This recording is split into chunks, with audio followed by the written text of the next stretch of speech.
धन्यवाद राजीव जी। 2024 माने इस साल जो लोकसभा का चुनाव हुआ उसके जो परिणाम आए और जो परिणाम आए उसके लिए जो राजनीतिक स्थितियां जिम्मेदार थीं या हैं, क्या वो राजनीतिक स्थितियां बदल गई? वो हालात बदल गए? जो चिंतन की प्रक्रिया थी, विमर्श का जो तरीका था वो बदल गया? और अगर वो नहीं बदला तो हरियाणा और जम्मू कश्मीर में भारतीय जनता पार्टी क्या उम्मीद कर सकती है और क्यों उम्मीद कर रही है?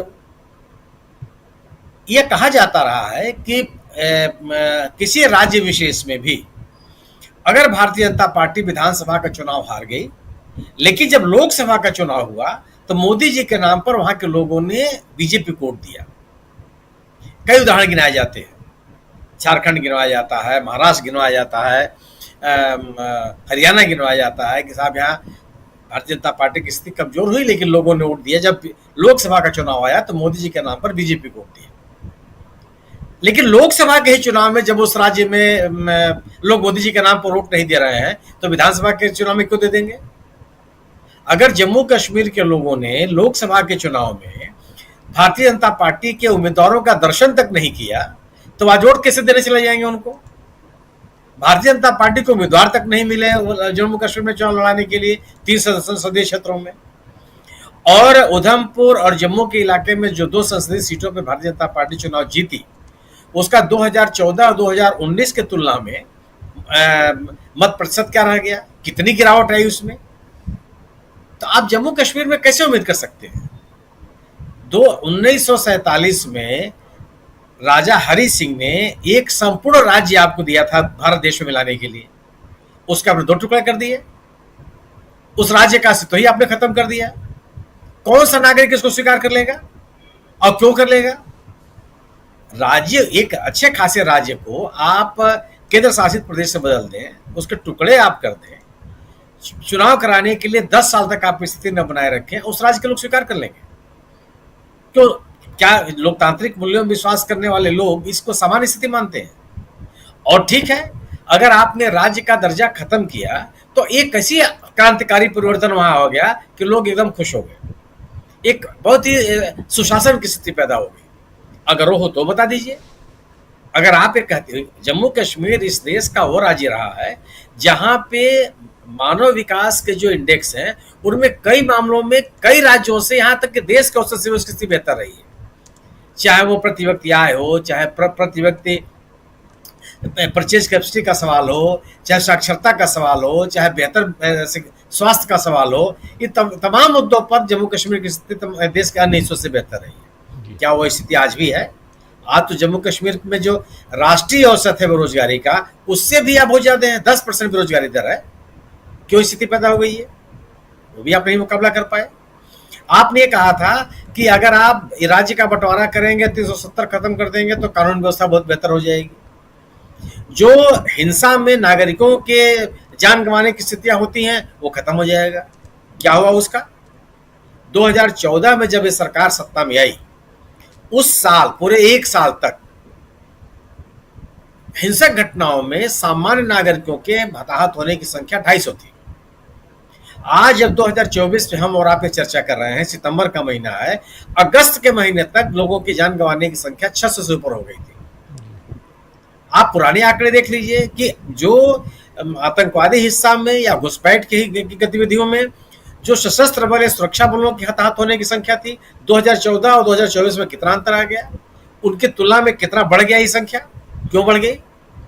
तो अगर आप गवर्नेंस की बात नहीं कर पा रहे हैं, लोगों का प्रतिनिधित्व तो आपने खत्म कर दिया, उनकी चुनी हुई सरकार वहां नहीं है, अर्थव्यवस्था बहुत बेहतर नहीं है, सुरक्षा का माहौल वहां नहीं है, तो लोग वहां के लोग आपके साथ क्यों खड़े हो जाएंगे? कैसे खड़े हो जाएंगे? और यह उस प्रदेश की राजनीतिक स्थिति भी गवाह है। जिन राजनीतिक दलों ने भारतीय जनता पार्टी से समझौता किया, जब कभी भी फारूक अब्दुल्ला साहब अटल बिहारी वाजपेयी के जमाने में उमर अब्दुल्ला साहब विदेश राज्य मंत्री थे, उसके जस्ट बाद जो चुनाव हुआ था नेशनल कॉन्फ्रेंस की क्या स्थिति बनी थी, इतिहास साक्षी है। पीडीपी ने भी सरकार बनाया 2014 से 2018 तक। पिछले विधानसभा चुनाव में, पिछले लोकसभा के चुनाव में उनकी क्या स्थिति थी? 2014 में 25 सीटें जीत करके 28 सीटें जीत करके सबसे बड़ी पार्टी बनकर उभर के आई थी। नेशनल कॉन्फ्रेंस और कांग्रेस की स्थिति खराब हो गई थी। जिन जिन जिन जिन पार्टियों ने जम्मू कश्मीर में बीजेपी का साथ लिया, उसका हश्र बहुत ही खराब, वहां के लोग उनके साथ नहीं खड़े, कभी भी नहीं खड़े। आज वही स्थिति है कि भारतीय जनता पार्टी को कोई सहयोगी नहीं मिल रहा है।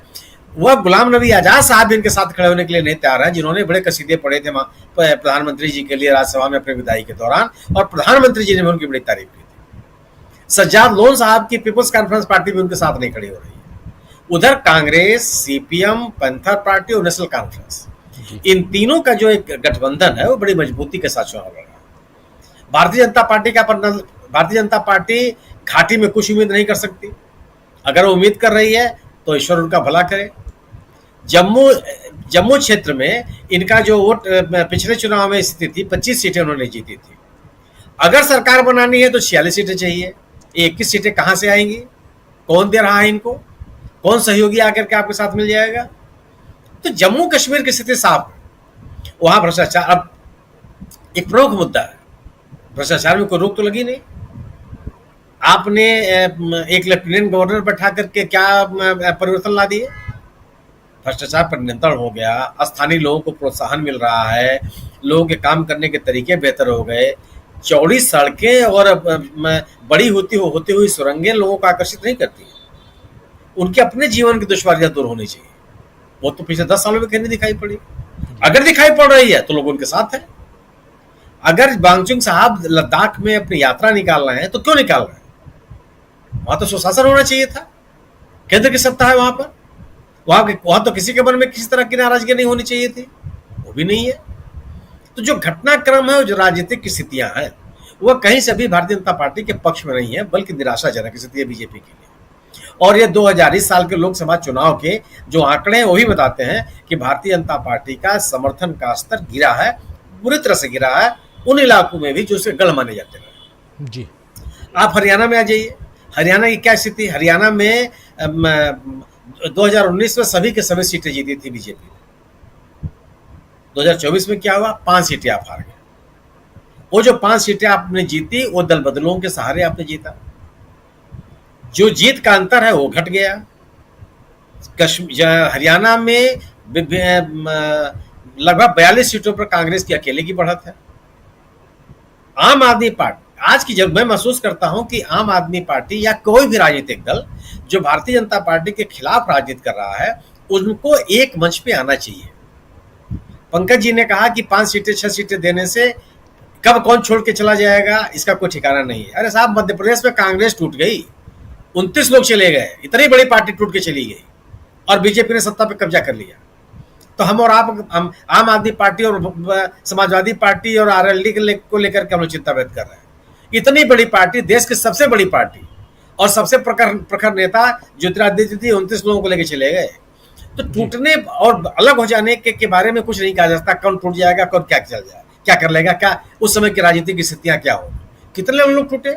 सरकारें गिरा दिया कर्नाटक में बीजेपी ने, गोवा में सरकार नहीं बनने दिया। उत्तराखंड की क्या स्थिति हमारे आपके सामने है। क्या प्रयास नहीं किए पश्चिम बंगाल में सरकार को? टीएमसी जैसे पार्टी में कितने लोग छोड़ के चले गए थे चुनाव के दौरान टीएमसी को, फिर लौट करके चले आए। तो ये अलग स्थिति। अब क्या राजस्थान में क्या हुआ था?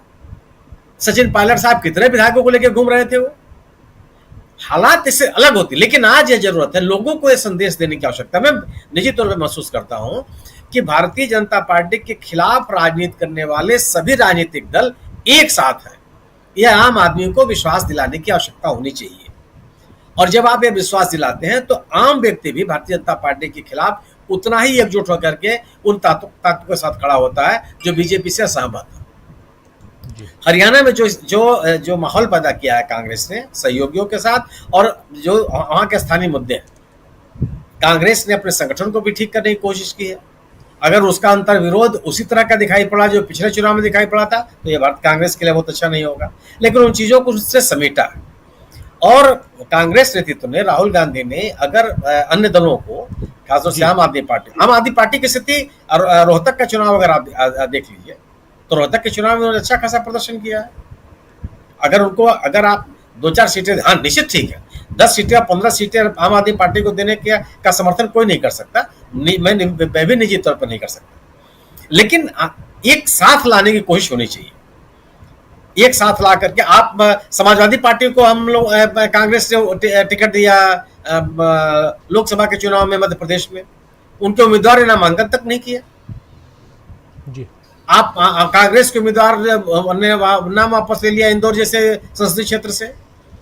सूरत में आपने आपका कैंडिडेट का उसका नामांकन वापस ले। तो हर राजनीतिक दल की स्थितियां इस बिना पर एकजुटता की कोशिश न की जाए, पता नहीं क्या कौन छोड़ के चला जाएगा कौन रह जाएगा। मुझे लगता है कि ये बहुत तार्किक नहीं है। जी तार्किकता यह है, जरूरत इस राजनीतिक जरूरत है कि गैर भाजपा दल एक मंच पे आवे और एक साथ आए, या आम आदमी को विश्वास में लेने और उनको कंसोलिडेट करने के लिए यह राजनीतिक जरूरत है। हरियाणा की स्थिति में मेरा लगता है कि जो कांग्रेस ने पहल की है और जो राजनीतिक माहौल बनाया है, इनमें भारतीय जनता पार्टी के पास भी कोई विकल्प बचता नहीं। किसानों का मुद्दा हो, महिला पहलवानों का सवाल हो, विद्यार्थियों का सवाल हो, व्यापारियों का सवाल हो, जिस हर मुद्दे पर भारतीय जनता पार्टी के खिलाफ कांग्रेस और कांग्रेस का गठबंधन जिस आक्रामकता के साथ है और जो जन समर्थन उनको मिल रहा है, वह इस बात का